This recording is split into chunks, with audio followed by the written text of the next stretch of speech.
अस्सलाम वालेकुम नाज़रीन, मैं हूँ सैयद शेर उल हक। सुप्रीम कोर्ट ने 4 एडहॉक जजेस लाने का फैसला कर लिया है। Chief justice of Pakistan justice Qazi Faez Isa की जानिब से फैसला किया गया है। सुप्रीम कोर्ट ऑफ पाकिस्तान ने 4 एडहॉक जजेस पाकिस्तान के सुप्रीम कोर्ट में लाने का फैसला कर लिया है और सुप्रीम कोर्ट की तरफ से वजाहत ये आई है कि ये एडहॉक जजेस इसलिए लाए जाएंगे क्योंकि सुप्रीम कोर्ट में इस वक्त पेंडेंसी ऑफ केसेस बहुत ज़्यादा है, यानी 54,000 केसेस सुप्रीम कोर्ट में इस वक्त भी पेंडिंग है। तो इस पेंडेंसी को कम करने के लिए एडहॉक जजेस लाने का फैसला हुआ है। ये फैसला chief justice of Pakistan justice Qazi Faez की जानिब से किया गया। और एडहॉक जज का मतलब ये होता है कि टेम्परेरी बेसिस पे आपको जज बनाया जाता है। इन जजेस जो कि आ रहे हैं उनको 3 साल का टर्म पीरियड दिया जाएगा। 3 साल के बाद ये रिटायर हो जाएंगे और इनकी जो पावर्स होंगी वो एक जज के बराबर की होंगी। तो ये सुप्रीम कोर्ट ऑफ पाकिस्तान में 17 जजेस परमानेंट जजेस हैं और उसके अलावा जो भी एडिशन होती है वो एडहॉक बेसिस पे होगी, टेम्परेरी बेसिस पे होगी। तो ये जजेस को लाने का फैसला किया गया है। इन एडहॉक जजेस में जो नाम तजवीज़ दिए गए थे जस्टिस काजी फ़ाइज़ ईसा की जानिब से, उनमें जस्टिस मुशीर आलम, जस्टिस मकबूल बाकिर, जस्टिस मज़हर आलम मियाँ खेल और जस्टिस सरदार तारिक मसूद, इन 4 जजेस के नाम एडहॉक जजेस के तौर पर दिए गए थे। जबकि उसके बाद नई डेवलपमेंट ये सामने आई कि जस्टिस मुशीर आलम जो कि 2021 में रिटायर हुए थे, उन्होंने एडहॉक जज बनने से माजरत कर ली। उन्होंने अपनी माजरत में ये लिखा कि मैं शुक्रिया अदा करता हूँ chief justice of Pakistan justice Qazi Faez Isa के, क्योंकि उन्होंने मुझे इस मुकाम के काबिल समझा, लेकिन मैं अपनी बाकी ज़िंदगी को फलाई कामों के लिए वक्फ़ करना चाहता हूँ, मैं उधर टाइम देना चाहता हूँ, तो इसलिए अब मैं एडहॉक जज सुप्रीम कोर्ट का नहीं बन सकता। जस्टिस मुशीर आलम पहले भी फलाई कामों में मुलविस रहे थे। आइज़ की जो डिसेबिलिटी होती है उसके वाले से इनके काम रहे थे और अब इनकी फलाई जो मिशन है उसमें तमाम डिसेबिलिटीज़ जो कि मुख्तलिफ डिसेबिलिटीज़ होती हैं हर बंदे को, तो उसके हवाले से इनका फ़लाई काम जारी है। कुछ लोगों को डिसेबिलिटी होती है तो उस हवाले से इनका फ़लाई काम जारी है, तो इन्होंने इस वजह से माजरत कर ली। इन्होंने साथ ये भी कहा कि मौजूदा हालात में सुप्रीम कोर्ट का एडहॉक जज बनने से माजरत करता हूँ। जस्टिस मकबूल बाकिर, जस्टिस मज़हर आलम मियाँ खेल और जस्टिस सरदार तारिक मसूद खान, अब ये 3 जज बाकी रह गए थे। जस्टिस मज़हर आलम मियाँ खेल और जस्टिस मकबूल बाकिर ने रजामंदी ज़ाहिर कर दी है। डॉन न्यूज़ की खबर के मुताबिक जस्टिस मकबूल बाकिर और जस्टिस मज़हर आलम मियाँ खेल ने एडहॉक जज बनने पर रजामंदी ज़ाहिर कर दी है। जस्टिस सरदार तारिक मसूद ने अभी तक जवाब नहीं दिया और जस्टिस मकबूल बाकिर 2022 में रिटायर हुए थे। उसके बाद ये केयर टेकर सेटअप में चीफ मिनिस्टर ऑफ सिंध भी रहे थे। जस्टिस मज़हर आलम मियाँ खेल 2022 में रिटायर हुए थे और जस्टिस सरदार तारिक मसूद इसी साल यानी 2024 में रिटायर हुए थे। अब इसके बाद मुख्तलिफ रिएक्शंस का दौर आना शुरू हुआ। पाकिस्तान बार काउंसिल ने इस फैसले की मजम्मत की और इसके ख़िलाफ़ उनका स्टांस शो किया।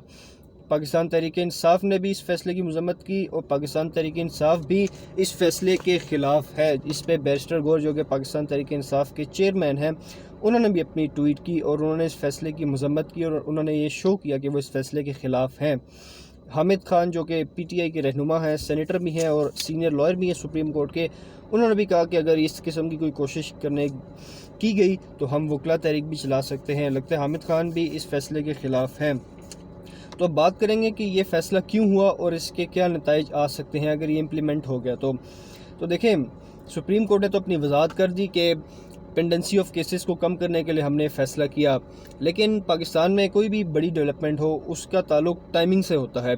तो पाकिस्तान में इस फैसले की टाइमिंग बहुत अहम है क्योंकि 12 जुलाई इसी महीने कुछ ही दिन पहले सुप्रीम कोर्ट ने एक फ़ैसला दिया मखसूस नशिस्तों के हवाले से कि वो PTI को जानी चाहिए। सुप्रीम कोर्ट के इस फैसले के बाद मुल्क में एक आइनी बहरान पैदा हो गया, एक डेमोक्रेटिक बहरान पैदा हो गया, एक मंजरनामा ही पूरा बदल गया सुप्रीम कोर्ट के इस फैसले की जानिब से।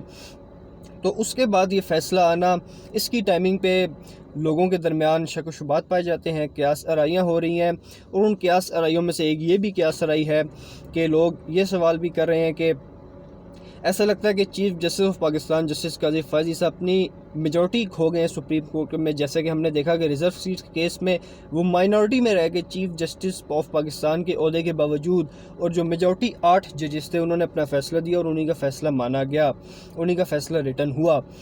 हालांकि अभी उस पर इम्प्लीमेंटेशन बाकी है लेकिन फ़ैसला उन्हीं का सही करार दिया गया। तो अब chief justice of Pakistan minority में रह गए हैं, तो माइनॉरिटी को मेजॉरिटी में दोबारा कन्वर्ट करने के लिए वो ऐसे जजेस लाना चाहते हैं جو کہ ان کے اسکول آف تھاٹ کے مطابق چلیں گے، اور اس طرح ان کی میجورٹی دوبارہ تبدیل ہو جائے گی مائنورٹی سے. یہ قیاس آرائیاں کچھ لوگ کر رہے ہیں.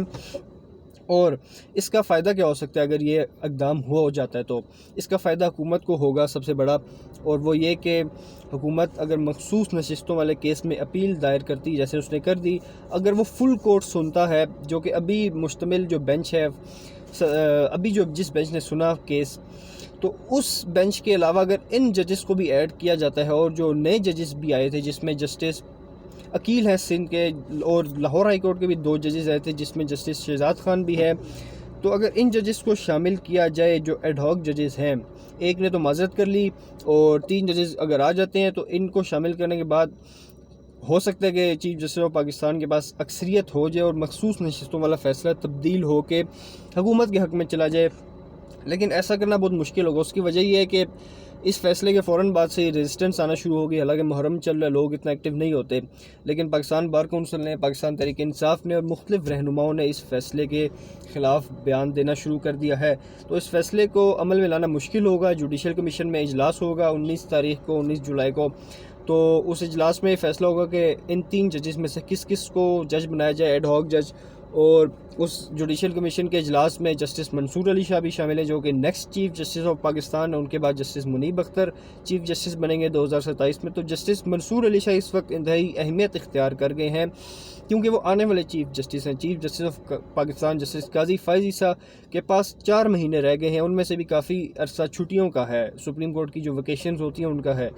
تو اب کیا سرائیاں ہو رہی ہیں کہ یہ مائنورٹی کو میجورٹی میں تبدیل کرنے کے لیے فیصلہ ہوا. کچھ لوگ یہ بھی کہتے ہیں کہ پی ٹی آئی بین کرنے کا جو فیصلہ ہے یا آرٹیکل 6 لگانے کا جو فیصلہ ہے عمران خان، عارف الوی اور قاسم سوری پہ، اس کو بھی امپلیمنٹ کروانے کا ٹاسک یہ ہو سکتا ہے کہ ان ججز کو لایا جائے تاکہ میجورٹی فیصلہ دے کہ پی ٹی آئی کو بین کر دے یا آرٹیکل 6 کی اجازت دی جائے. تو یہ کیا سرائیاں ہو رہی ہیں، یہ ٹائمنگ بڑی امپورٹنٹ ہے. تو میرے خیال سے پاکستان کا ماحول جو اس وقت بنا ہوا ہے، جوڈیشری اور اسٹیبلشمنٹ کے درمیان جو ٹکراؤ ہے، اسٹیبلشمنٹ میں حکومت کے لوگ بھی آتے ہیں جو کہ سینئر آفیشلز ہیں، ان کے درمیان اور جوڈیشری کے درمیان جو ٹکراؤ کی صورت پیدا ہو گئی ہے، اس ٹکراؤ نے آگے بڑھنا ہے. اور یہ ٹکراؤ انتہائی دلچسپ مراحل میں داخل ہوتا جا رہا ہے، کیونکہ ایسا لگتا تھا کہ جسٹس منصور علی شاہ جسٹس قاضی فائز عیسیٰ کے کیمپ کے سمجھے جاتے تھے، لیکن انہوں نے بھی سرپرائزنگلی مخصوص نشستوں کے کیس میں ایک بڑا فیصلہ دیا، ایک تاریخی فیصلہ دیا.